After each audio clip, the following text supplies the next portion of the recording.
think I'm slowly losing the battle with my hair. Good morning, beloveds. Needless to say, I miss my hairstylist. Yeah. This will be over. We will all come out of it looking interesting, and then we will all go to our wonderful hairstylists and barbers, and they will reassert some control over the mess that we are. I have wild, uncontrolled hair anyway. So, it is Friday. It is Good Friday. I went for a walk today, and it rained a little bit. Not much. Not enough to drive me away from the walk, but enough for me to go, well, I'm grateful I wore my hat. And now the sun is out. Gotta love weather. And they're closing the parks this weekend. I'm kind of disappointed. I understand why they're doing it. They're closing them. Apparently it's traditional for a lot of families to have picnics in the parks for Easter, and they want to keep us social distancing. But Tom had bought me almonds so that we could entertain the squirrels, so I could pay for my pictures. And now I'm not going to get to do it this week. But it is a sacrifice for the greater good. I get it, which is good. That's kind of what Good Friday is about. It is the sacrifice of the master teacher for the greater good. He sacrificed himself, or allowed himself to be sacrificed. I guess it depends on your point of view. To teach us. I would question whether we have actually learned the lesson or not. So I don't know. I guess that's something to think about for Easter weekend. So I'm going to run in my neighborhood instead, or walk in my neighborhood or not. I don't know. But what I'm going to do is I'm going to do a new route. I'm not going to use the same route that I always use, because on Mondays or on Tuesdays and Thursdays, I run the same routes. So I know when I leave the house, when I should get back, and then that allows me to tailor my schedule so that I can get ready for work. And I'm still doing it because obviously I'm still working as an essential personnel. And so I got to get out of the house on time. Now, in reading the 365, because this is meant, you can read it every day for the rest of your life. And since Easter moves around, obviously this book is not tailored for Easter.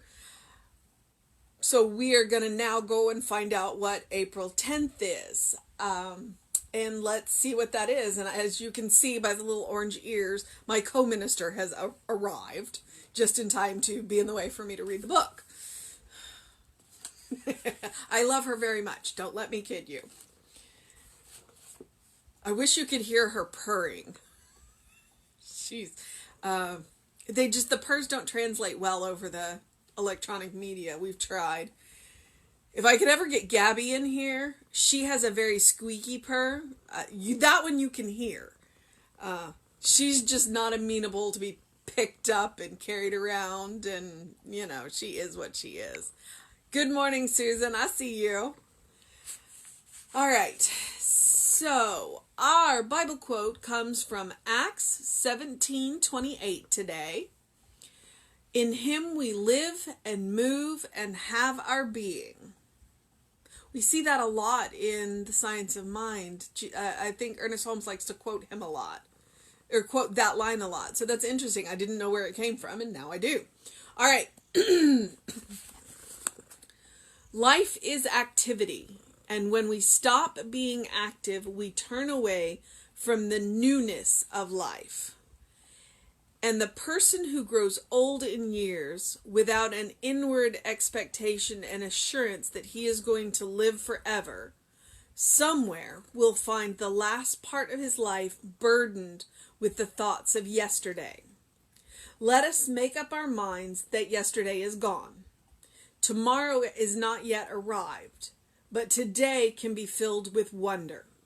if we know that we stand on the threshold of that which is wonderful and new.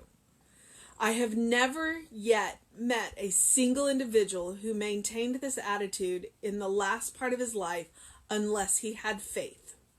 And I am talking about the kind of faith that we all understand the meaning of. Faith in something bigger than ourselves, in a power greater than ourselves, and in a complete assurance that we are going to live forever somewhere. It is an interesting fact that whether we know it and whether or not we like it, our lives are so tied in with God, the living Spirit, that we cannot remain young and enthusiastic unless we know that we are one with that which knows no age and no burdens. Life is an activity, huh? Okay. Which is ironic for us right now when our activities have been severely curtailed by this virus that we are practicing social distance from to protect the people that we love. But it is giving us the gift of inviting us to find new ways, to find new activities. Easter is Sunday. And they joke, but it's to some degree too, that for some people, the only 2 days that they set foot in church are Easter and Christmas. And this year, we're not going to be able to set foot in our sanctuary. But what we are learning is that we carry the sanctuary all the time within us. So when you choose on Sunday to sit down and watch a service, a mass or what have you, I mean, you could actually probably watch services all day long on Easter, since everybody is streaming in some way or another. What you have to remember is that the sanctuary is within you. You carry God within you because you are an expression of God in the world. So, as we figure out new ways to do this, new ways to connect, and new ways to be active, Ernest Holmes just said, in what I'm going to say in much more plain language, age is just a number. You are as young and enthusiastic as you feel. And right now, what we are experiencing as a community is definitely a call to faith. It's a faith that we will get through this. It is a faith that when we come out the other side, I love music, so one of the things that I like to say is I'll see you on the flip side, the other side of the record. Which, by the way, you know, that you, when you buy records, okay, let me show my age. When you buy records, you have the song that they released, and you have a B-side. Well, when we hit that flip side, I want that B-side song not to be an afterthought.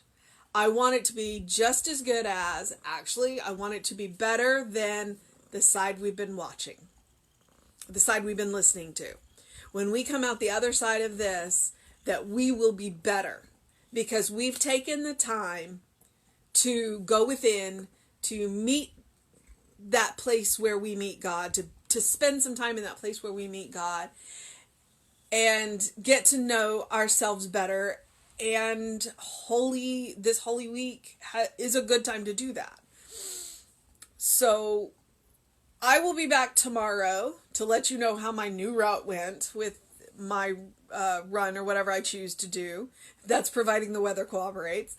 And then, so I'll see you tomorrow at 9. And then on Sunday, we are going to live stream a Sunday service from the center. It'll be a very small crew, as it always is. And both, if this doesn't get your attention, nothing else will. Both Danielle and I have committed to wearing dresses. Nobody sees me in a dress very often, so this will be your opportunity to see me in a dress. All right. It is Good Friday. So spend some time. Jesus is the master teacher. He came to teach us some lessons. One of his lessons for Good Friday is willing sacrifice for the greater good. That is what we are doing now. I love you. We love you. Reverend David will be on sometime today. Keep an eye out for that Facebook Live from him. And know that we are with you. Have a great day, beloveds.